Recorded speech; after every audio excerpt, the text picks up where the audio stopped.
নির্বাচন নিরপেক্ষ হবে বলে আমরা বিশ্বাস করি। পুলিশ প্রশাসন সবাইকে স্পষ্ট বার্তা দেয়া আছে, যেখানেই যাই হোক না কেন ব্রাহ্মণবাড়িয়া 2টা যেন কোন রকম কোন কারচুপি না হয়। ব্রাহ্মণবাড়িয়া 2-এর দিকে মিডিয়ার নজর থাকবে, ব্রাহ্মণবাড়িয়া 2-এর দিকে বিদেশি পর্যবেক্ষকদের নজর থাকবে, ব্রাহ্মণবাড়িয়া 2-এর দিকে দেশি বিদেশি সংস্থাগুলোর নজর থাকবে। সুতরাং কেউ যদি মনে করে একটা ব্যালট পেপারও তারা জাল করবে, তারা পরিষ্কার জেনে রাখো তাদেরকে সমুচিত জবাব দেবে আমার ভোটাররা।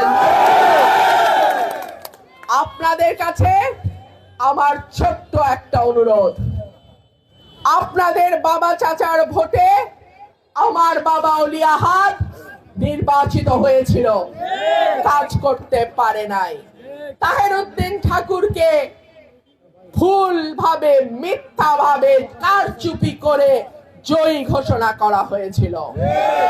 11 তারিখ বিকাল থেকে 12 তারিখ রেজাল্ট আউট হওয়া পর্যন্ত প্রত্যেকটা কেন্দ্র আপনারা পাহারা দিবেন। আমার একটা হাঁসও যেন কোন শিয়ালের বাচ্চা চুরি না করতে পারে।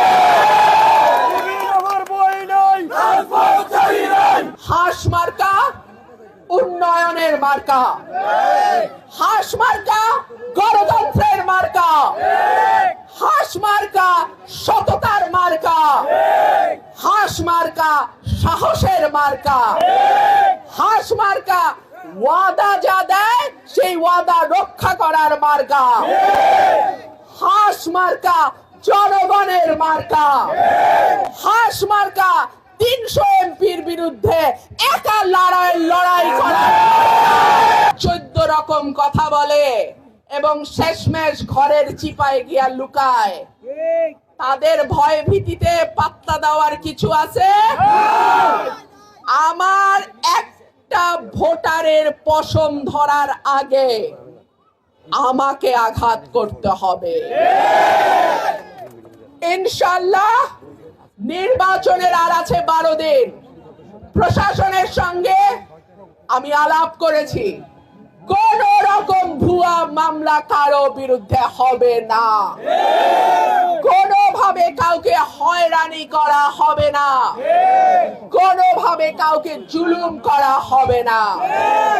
আর সকলকেই বলে কোন দল সরকার গঠন করবে এটা কিন্তু এখনো বলা যায় না। সুতরাং বেশি বেশি বইলেন না। 12 তারিখ মানুষের ফয়সালা কি হয় আল্লাহ ভালো জানে।